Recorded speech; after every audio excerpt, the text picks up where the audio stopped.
Alright, so imagine this, you open up GeForce Experience and boom, it just hits you with this message, something went wrong, try rebooting your PC error. And yeah, restarting doesn't fix anything, I know, it's annoying, but don't worry, this is actually one of the easiest fixes ever, and I'll show you exactly how to fix it right now. So what usually causes this is when you upgrade your GPU, like going from a GTX card to an RTX card, or even switching between different RTX models, and the old drivers are still sitting in your system, messing everything up.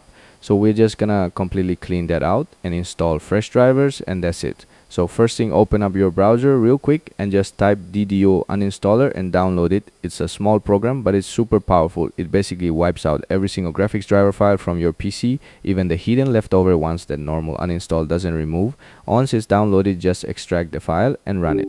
And yeah, it might look a little old school, but it works perfectly. Now on the right side you'll see GPU, just select that and then choose all GPUs just to be safe. And now this is the important part, click on clean and restart. Don't click anything else, just clean and restart. Now it's gonna start removing everything, all your drivers, current and old ones. And yeah, your screen might flicker a bit, that's normal. Just let it do its thing. It can take like 10 to 15 minutes.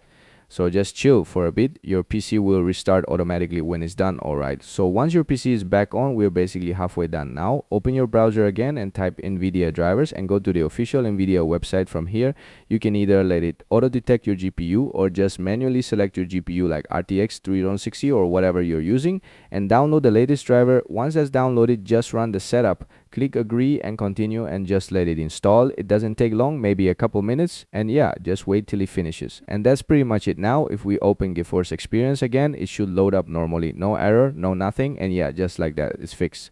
So yeah, that's how you fix the GeForce Experience. Error code 0x0003, super easy, nothing complicated. If this helped you out, drop it like, maybe subscribe, and I'll catch you in the next one.